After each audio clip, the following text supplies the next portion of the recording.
नमस्कार, मैं हूं आपके साथ अंकिता पाल। बुलेटिन की शुरुआत करते हैं। बस्तर की मिट्टी एक बार फिर से खेल, संस्कृति और परंपराओं के रंग में रंगने को तैयार है। जहां आदिवासी खेलों की खुशबू, लोक संस्कृति की ताल और जन भागीदारी का उत्साह तीनों मिलकर एक ऐसा महोत्सव रचते हैं जिसे बस्तर ओलंपिक के नाम से जाना जाता है। और आज इसी भव्य आयोजन के उद्घाटन समारोह में मुख्यमंत्री विष्णुदेव साय बतौर मुख्य अतिथि शामिल हुए। मुख्यमंत्री के साथ में डीसीएम विजय शर्मा, डीसीएम अरुण साव और वन मंत्री केदार कश्यप भी जगदलपुर में मौजूद रहे। दौरे को लेकर मुख्यमंत्री विष्णुदेव साय ने कहा कि बस्तर ओलंपिक के शुभारंभ में शामिल होने जा रहे हैं। 3 दिनों तक ये खेल चलेगा। इस बार काफी खुशी का विषय है क्योंकि 4.25 लाख जनता ने इस खेल में भाग लिया है। 13 दिसंबर को इसके समापन समारोह में केंद्रीय गृह मंत्री अमित शाह शामिल होंगे। और इसके साथ ही कहा कि पुनर्वास नक्सली भी बस्तर ओलंपिक का हिस्सा बनेंगे। पहले भी उन्होंने बस्तर ओलंपिक में हिस्सा लिया था।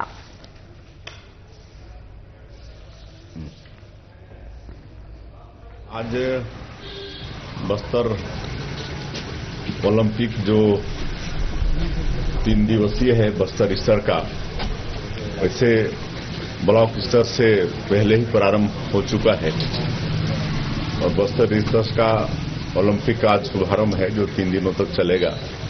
और शुभारंभ में हम सब लोग आज जा रहे हैं। हमारे दोनों डिप्टी सीएम श्री अरुण साव जी, श्री विजय शर्मा जी, हमारे उस क्षेत्र के सपूत और केदार कश्यप भी जा रहे हैं और ये 3 दिनों तक चलेगा। और इस बार बड़ा खुशी का विषय है कि करीब 4.25 लाख लोग इसमें पार्टिसिपेट किए हैं। पिछले साल 1,65,000 लोग पार्टिसिपेट किए थे, लेकिन इस साल 4.25 लाख लोग पार्टिसिपेट किए हैं और 13 तारीख को बस्तर ओलंपिक का समापन होना है। और इस साल भी हमारे देश के आदरणीय गृह मंत्री श्री अमित शाह जी ओलंपिक का समापन करेंगे।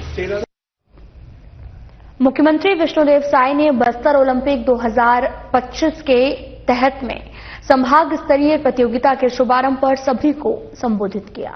मुख्यमंत्री साय ने जगदलपुर के स्थानीय इंदिरा प्रियदर्शिनी स्टेडियम में संभाग स्तरीय बस्तर ओलंपिक का विधिवत शुभारंभ किया है। उन्होंने समूचे बस्तर संभाग के खिलाड़ियों का उत्साहवर्धन किया। इस दौरान बस्तर संभाग के सभी 7 जिलों के खिलाड़ियों ने आकर्षक मार्च पास्ट प्रस्तुत किया, दर्शकों को मंत्रमुग्ध कर दिया।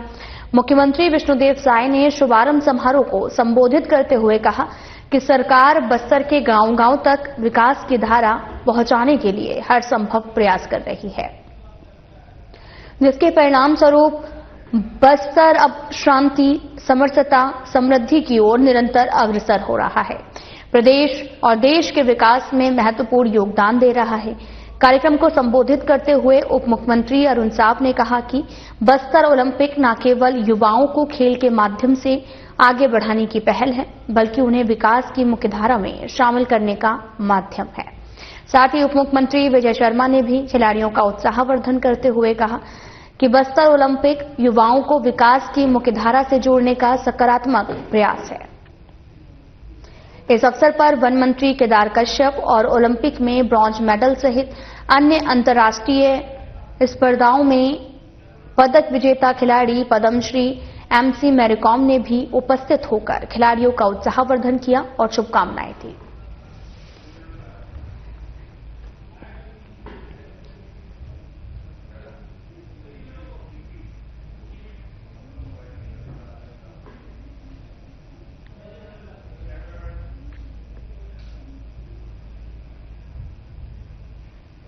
कोंडागांव अखिल भारतीय पूर्व सैनिक सेवा परिषद कोंडागांव के द्वारा सशस्त्र सेना और साथ ही झंडा दिवस यहां पर मनाया गया, जहां पर विकास नगर स्टेडियम में अखिल भारतीय पूर्व सैनिक सेवा परिषद के संरक्षक और बस्तर संभाग प्रभारी सुब्रत शाह के निर्देशन और जिला अध्यक्ष सूरज यादव के मार्गदर्शन में सशस्त्र सेना झंडा दिवस मनाया गया। बस्तर संभाग प्रभारी सुब्रत शाह ने निःशुल्क सैन्य प्रशिक्षण लेने वाले युवाओं और युवतियों को बताया कि सशस्त्र सेना झंडा दिवस शहीदों और सेवारत सैनिकों के सम्मान में मनाया जाता है। 1949 में शुरू किया गया यह दिवस देशभक्ति को बढ़ावा देता है, सैन्य परिवारों के लिए धन जुटाता है, रक्षा कर्मियों के समर्थन के महत्व पर जोर देता है। सशस्त्र सेना झंडा दिवस देश के गौरव की रक्षा करने वाले शहीदों और वर्दीधारी कर्मियों को श्रद्धांजलि देने के लिए मनाया जाता है। जिला अध्यक्ष सूरज यादव ने प्रशिक्षार्थियों को बताया कि सशस्त्र सेना झंडा दिवस का महत्व नागरिकों और सेना के बीच में एकता स्थापित करने, देशभक्ति, कृतज्ञता के बंधन को मजबूत करने की इसकी क्षमता में निहित है।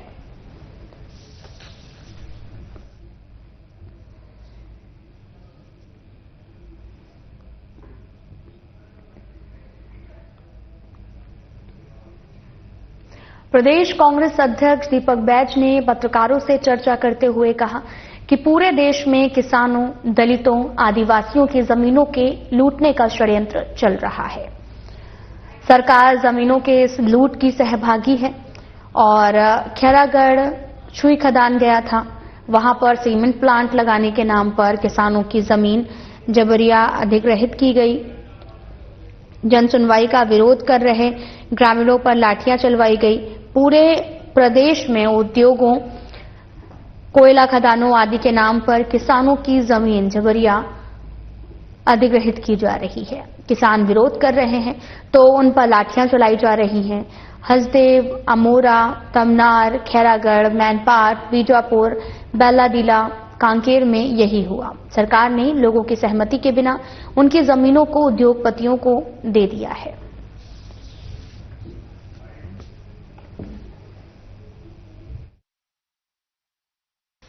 पूरे प्रदेश में किसान, आदिवासी और गरीबों के जमीनों को लूटने का और हड़पने का काम ये सरकार कर रही है। कल इसी सिलसिले में मैं खैरागढ़ छुई खदान गए थे हम लोग और वहां जाके उन प्रभावित किसानों से मिले जहां श्री सीमेंट फैक्ट्री सरकार ने लगाने के लिए अनुमति दे दिया है और 404 हेक्टेयर भूमि अधिग्रहण करना है, जहां शासन और प्रशासन कल 11 तारीख को जनसुनवाई करना था। इसके लिए किसानों के ऊपर, ग्रामीणों के ऊपर बलपूर्वक दबाव डालते हुए, लाठी मारते हुए, डंडा व बंदूक के नोक पर भूमि अधिग्रहण करना चाह रहा है। जहां किसानों से कल चर्चा हुई, किसान जबरदस्त आक्रोश और गुस्से में थे, वो जमीन नहीं देना चाह रहे और सीमेंट फैक्ट्री लगने का विरोध कर रहे हैं।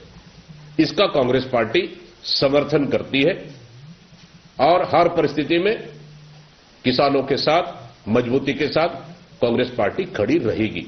इसी तरह पूरे प्रदेश में चाहे रायगढ़ के तमनार की बात करें, जिंदल इंडस्ट्री द्वारा, चाहे अमेरा की बात करें, चाहे सरगुजा के हसदेव की बात करें, मतलब पूरे प्रदेश के हर जगह, या फिर हमारी बेल्लाडीला की आयरन ओर, कांकेर की आयरन ओर, सरकार पूरे प्रदेश में जमीनों को लूटने का, कोल माइंस और आयरन ओर को लूटने का पूरी तरह से साजिश के तहत काम कर रही है और बड़े उद्योगपतियों को फायदा पहुंचाने के लिए सिर्फ गरीबों को बेदखल कर, किसानों को बेदखल कर, आदिवासियों को बेदखल कर, सिर्फ उद्योगपतियों का ये सरकार दलाली कर रही है।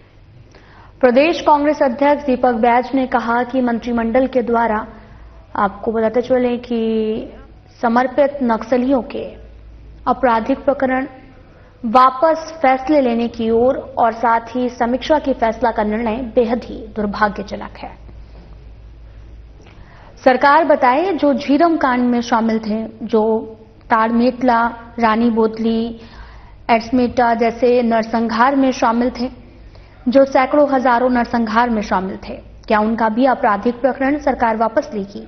सरकार की अपनी नक्सल नीति है। मुख्यधारा में लाने के लिए सरकार उनके पुनर्वास के बारे में फैसला करे, लेकिन गंभीर आपराधिक घटना में शामिल नक्सली और सामान्य घटना में बंद जिसके खिलाफ चार्जशीट तक नहीं दाखिल कर पाए, उनके बारे में सरकार अपना मत स्पष्ट करे। नक्सली के नाम पर जिन आदिवासियों को सरकार ने नक्सली बताकर जबरिया बंद कर रखा है, जिनके बारे में अदालत में चालान तक नहीं पेश किया गया है, सरकार बताए उनको छोड़ने के लिए क्या किया जा रहा है।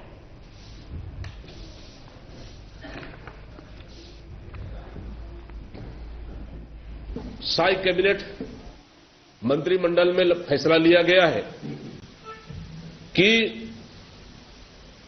नक्सलियों के आपराधिक प्रकरण को वापस लेने के लिए एक उप समिति का उन्होंने गठन किया है। लेकिन सरकार बताए, क्या झीरम जैसे घटना, जो देश का आज तक का सबसे बड़ा घटना, जहां हमारे पुलिस के जवान और हमारे प्रदेश कांग्रेस के तमाम टॉप लीडर मारे गए थे, ताड़मेटला की घटना जहां 76 जवान शहीद हुए थे, रानी बोदली की घटना जहां 55 से 56 जवान मारे गए थे, एडस मेटा की जैसा घटना, क्या इन नरसंहारों में शामिल उन नक्सलियों का केस भी वापस लिया जाएगा?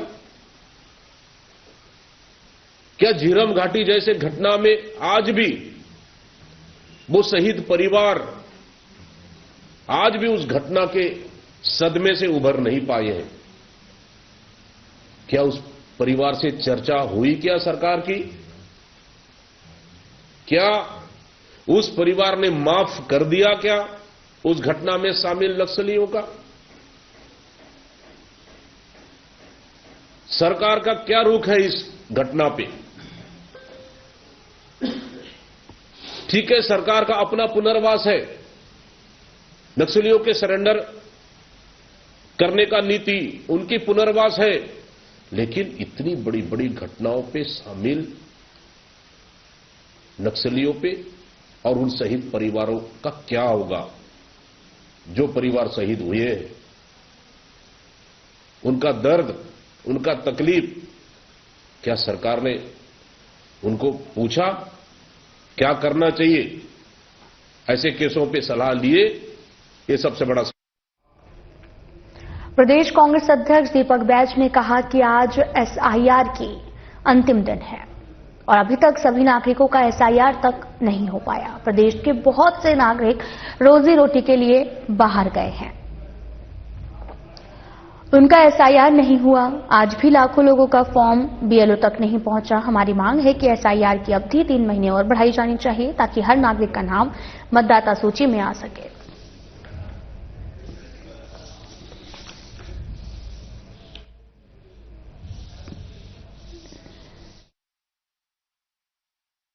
जिस तरह से आज एसआईआर का छत्तीसगढ़ में अंतिम दिन है, 11 तारीख है आज, और आज की स्थिति में भी एसआईआर पूरे प्रदेश में पूर्ण नहीं हुआ है। बहुत से क्षेत्रों में, अंदरूनी क्षेत्रों में, आदिवासी क्षेत्रों में बहुत से मतदाता एसआईआर करने से वंचित हो गए हैं। बहुत से मतदाता अपने रोजगार के लिए दूसरे राज्यों में पलायन कर गए हैं, उनका एसआईआर नहीं हो पाया है। तो इन परिस्थितियों में क्या वो मतदान से वंचित नहीं होंगे क्या? इसलिए हम पुनः चुनाव आयोग से मांग करते हैं कि छत्तीसगढ़ में चुनाव अभी 3 साल है, एसआईआर के लिए 3 महीने का वक्त और देना चाहिए ताकि छत्तीसगढ़ के मूल मतदाता अपने मताधिकार से वंचित नहीं होना चाहिए। इसलिए चुनाव आयोग को समय सीमा और बढ़ाने की आवश्यकता है। प्रदेश कांग्रेस अध्यक्ष दीपक बैज ने कहा कि पुलिस आरक्षक भर्ती आपको बताते चलें कि प्रदेश कांग्रेस अध्यक्ष दीपक बैज ने कहा पुलिस आरक्षक भर्ती प्रक्रिया में घोटाला हुआ है। इस बात को कांग्रेस पार्टी और अभ्यर्थी लगातार उठाते रहे हैं। अभी तक परिणाम घोषित हुए उसके बाद में घोटाले के पुख्ता सबूत सामने आए और एक ही क्रमांक में 33 अभ्यर्थियों के आवेदन सामने आए। वे सभी चयनित किए गए हैं और एक अभ्यर्थी को लिखित परीक्षा में 39 नंबर मिले हैं और साथ ही उसका चयन हो गया है। शारीरिक परीक्षा का पूर्णांक 100 नंबर है। यदि उसे शारीरिक परीक्षा में 100 में से 100 मिला होगा तो उसका कुल अंक 139 ही होगा, जबकि 143 नंबर वाले का चयन नहीं हुआ।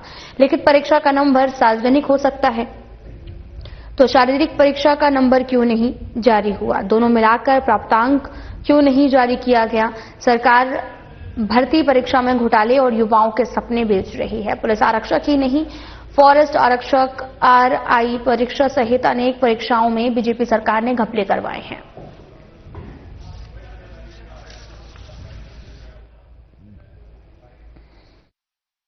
से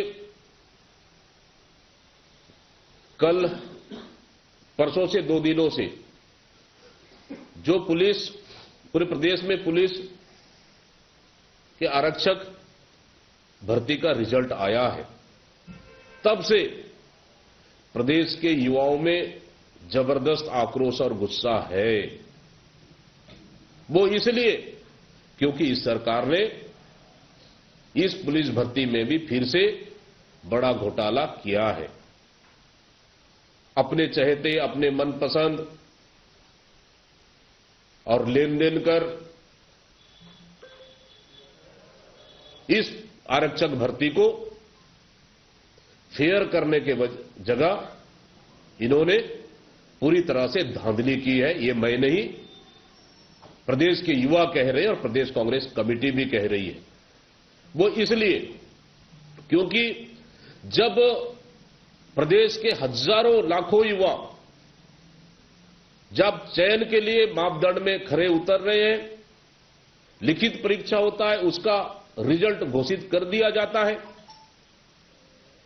फिजिकल परीक्षा होता है, उसका रिजल्ट घोषित नहीं की जाती है, तो चयन किस आधार पर हुआ? आखिर सरकार क्या छुपाना चाह रही है? लिखित परीक्षा रिजल्ट आ सकता है, लिखित परीक्षा का अंक घोषित किया जा सकता है, तो फिर शारीरिक मापदंड का परीक्षा का अंक क्यों नहीं, क्यों छुपाया जा रहा है? लिखित परीक्षा और शारीरिक मापदंड परीक्षा का अंक, दोनों अंकों को मिलाकर आखिर शासन और प्रशासन ने एक मेरिट लिस्ट जारी क्यों नहीं किया? अगर मेरिट लिस्ट जारी करता, मैं समझता हूं कि हम इस परीक्षा को फेयर मानते और युवाओं में भी आक्रोश नहीं रहता। लेकिन इस सरकार ने सिर्फ लिखित परीक्षा का अंक जारी कर, शारीरिक मापदंड परीक्षा का अंक जारी न कर, यही सबसे बड़ा गड़बड़ी इन्होंने की है। युवा कह रहे, जिसको 37 से 39 नंबर मिला लिखित परीक्षा में, वो आज आरक्षक बन गया। जिसको 43 और 55 नंबर मिला लिखित परीक्षा में, वो आरक्षक नहीं बन पाया। आखिर क्यों? कहीं न कहीं मेरी मांग है कि युवाओं के साथ भविष्य के साथ खिलवाड़ करना, युवाओं को सपने को बेचना, ये सरकार बंद करे और सरकार को मेरिट लिस्ट जारी करना चाहिए और जो गड़बड़ियां हुई हैं उसको उच्च स्तरीय कमेटी बनाकर जांच करनी चाहिए। जिस तरह से धान खरीद। प्रदेश कांग्रेस अध्यक्ष दीपक बैज ने कहा कि सरकार ने सभी सोसाइटियों के लिए एक दिन की अधिकतम खरीद सीमा तय कर दी है। आपको बताते चलें कि यहां पर सीमा तय कर दी है। एनआईसी ऐसा सिस्टम तय किया है, लिमिट के बाद कंप्यूटर लॉक हो जाता है, जिसके कारण सोसाइटियां चाहकर भी लिमिट से अधिक धान नहीं खरीद सकती हैं। इस लिमिट के कारण दोपहर के बाद सोसाइटियों में सन्नाटा पसर जाता है। इस लॉक के कारण नियत समय में भी सभी किसानों का धान कैसे बिक पाएगा? सरकार जानबूझकर ये लिमिट सिस्टम बनाई है ताकि समर्थन मूल्य में कम खरीदी करनी पड़े।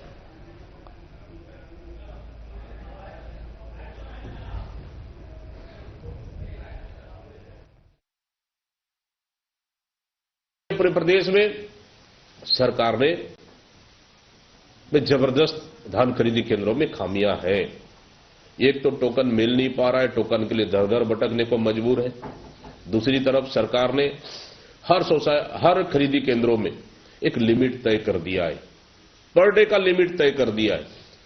अगर पर डे किसी सोसाइटी में 500 कुंटल धान खरीदना है, 12 बजे 2 बजे तक धान खरीदी खत्म हो जा रहा है। 2 बजे के बाद पूरे खरीदी केंद्र और सब लोग शांत आराम से बैठे हुए हैं, जबकि लिमिट से ज्यादा पर सोसाइटियों में खरीदी हो सकती है। लेकिन सरकार ने किस मंशा के साथ पहली बार प्रतिदिन लिमिट तय किया है, सरकार को जवाब देनी चाहिए, क्योंकि सरकार नहीं चाहती कि किसानों का पूरा धान खरीदे, एक एक दाना धान खरीदे, समर्थन मूल्य उन्हें देना पड़े, इसलिए नहीं चाहती सरकार। इसलिए कहीं न कहीं लिमिट तय कर किसानों के साथ ये सरकार धोखा करने का काम कर रही है।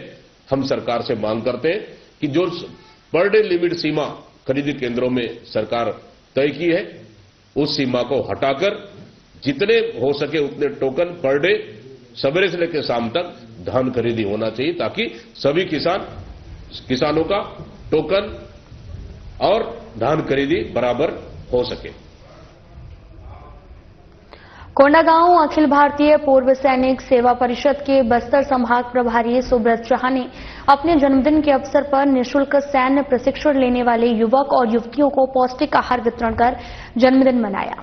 साथ ही विकासनगर स्टेडियम में अखिल भारतीय पूर्व सैनिक सेवा परिषद के पदाधिकारियों और सदस्यों ने बस्तर संभाग प्रभारी सुब्रत शाह को पुष्पगुच्छ देकर जन्मदिन की शुभकामनाएं दी। इसके बाद में सुब्रत शाह ने पूर्व सैनिकों और निःशुल्क सैन्य प्रशिक्षण ले रहे युवक युवतियों के साथ मिलकर केक काटा और सभी को पौष्टिक आहार वितरण किया। और इस अवसर पर अखिल भारतीय पूर्व सैनिक सेवा परिषद कोंडागांव के जिला अध्यक्ष सूरज यादव, कोषाध्यक्ष सोमेश्वर भारती, सदस्य श्रीकांत तिवारी और निःशुल्क सैन्य प्रशिक्षण लेने वाले 75 युवक युवतियां उपस्थित रहे।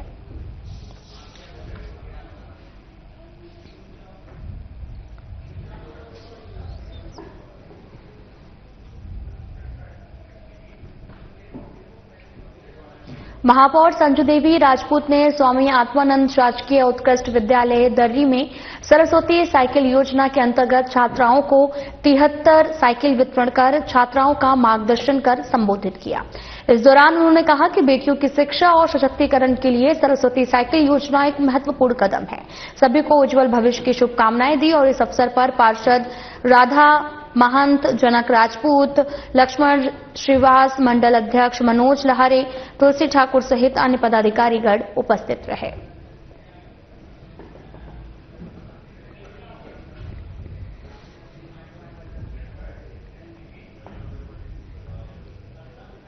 कोंडागांव नगरपालिका क्षेत्र में इन दिनों शीतलहर लगातार जारी है।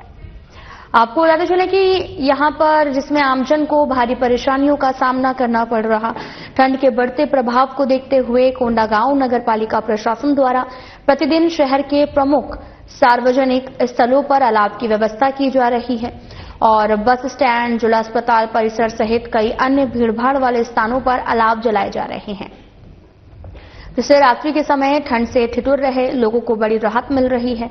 नगरवासियों द्वारा इस पहल की सराहना भी की जा रही है। नगरपालिका अध्यक्ष नरपति पटेल ने कहा कि हम रोजाना वार्डों का निरीक्षण कर रहे हैं। बस स्टैंड और जिला अस्पताल के बाहर से आने वाले लोगों को किसी तरह की असुविधा न हो, इसी को ध्यान में रखते हुए नगरपालिका द्वारा अलाव की व्यवस्था की जा रही है। ये सेवा प्रतिदिन जारी रहेगी। नगरपालिका उपाध्यक्ष जगसेतु सेंडी ने कहा, वे प्रतिदिन वार्डों और सार्वजनिक स्थानों का भ्रमण के लिए कई बार रात में देखा है कि बस स्टैंड पर यात्री जो है वो लंबे समय तक बस का इंतजार करते हैं और ठंड के कारण उन्हें परेशानी होती है।